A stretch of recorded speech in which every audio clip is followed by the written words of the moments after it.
Welcome to the Power of Faith with David Hathaway.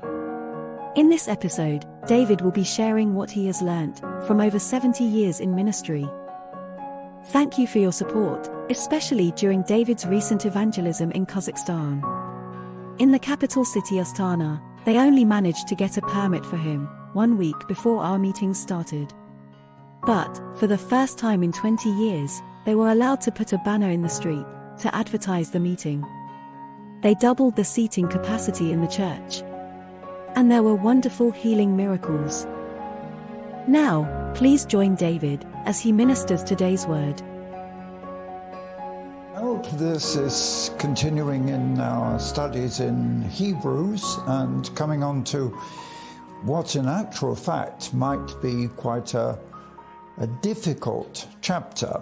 I would remind you that in Hebrews I'm actually using the New International Version only because I'm finding that the language is a bit clearer than in the Orthodox, although I prefer the Authorized Version. Anyway, moving on from what I was saying last time, we're dealing with quite a number of legal issues because this book is written to the Hebrews. And so it's relating much more directly, and in most of the references you will find quite clearly that it is more applicable to understand when you see it from a Jewish perspective. So, at the end of verse 6, we did come up to the question of Melchizedek. And in chapter 7, now we do have to basically spend this chapter on dealing with who Melchizedek was and what the significance is. Now, it says, Paul says quite clearly, Melchizedek was a king. He was king of Salem, and most people would believe that that meant Jerusalem. He was also a priest of God. So Melchizedek is identified with two things, king and priest. And it's quite interesting, before we actually go into this with Melchizedek, that we are described as believers as both kings and priests. So here, for the first time in the scripture, in reference to the Old Testament, do you get this joint position of king and priest. And it says in this opening part, he met Abraham returning from the defeat of the kings and blessed him. And Abraham gave him 1/10 of everything. Now, this is extremely unusual. And it's unusual in the sense that it's mentioned here in the New Testament, in Paul's writings. And therefore, we have to look at Paul's writings and realize that there was a special significance in everything he's dealing with. And so let's have a look and see if we can find out why. He met Abraham after Abraham had defeated the kings, and Melchizedek blessed Abraham. And not only did he bless him, but Abraham gave him the 10th of everything. Now, we need to have a look at this 10th because under the Jewish law, it was the Levites, the priests who, coming from Aaron and from Levi, that tribe who, in order to live, because they were set aside for the worship of the temple, did receive 1/10 from the others. So it's quite significant. Here, it's not just the priests, it's here Melchizedek is given the same. And if you look at the name Melchizedek, it is also significant because the name Melchizedek means, Paul says, King of Righteousness. So his name means King of Righteousness, and also his position is King of Salem, which means King of Peace. Salem is peace. So the next thing that comes out is very clearly that, and you have to understand this, that Paul says that he had no father, no mother, no genealogy, and was without beginning of days or end of days. So, in other words, he is not,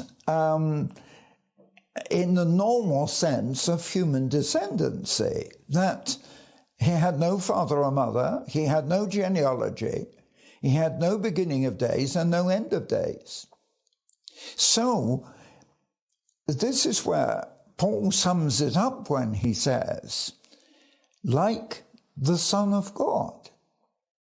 Because the only other person in the whole of Scripture, the whole of the Bible, there's only one other person who has no beginning and no ending besides God himself, and that is Jesus himself. So we're really entering into quite something here. Now, in Verse 4, it says, look how great this Melchizedek was.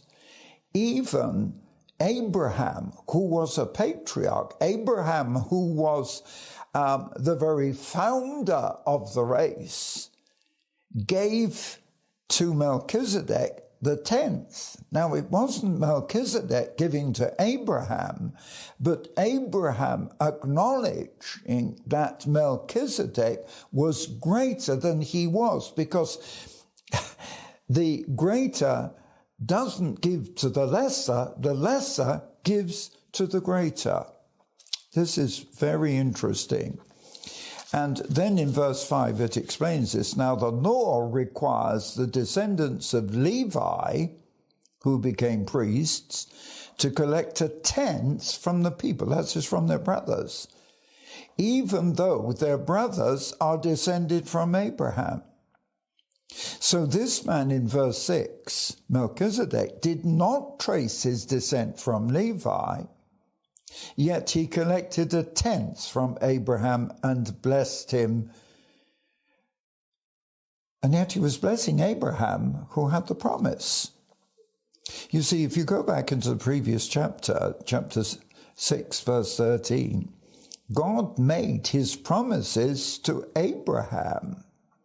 And it actually says in this 13th verse of chapter 6, since there was no one greater for him to swear by, he swore by himself, that is God, saying, surely I will bless you and give you many descendants. And so Abraham received what was promised. So it is quite significant that here,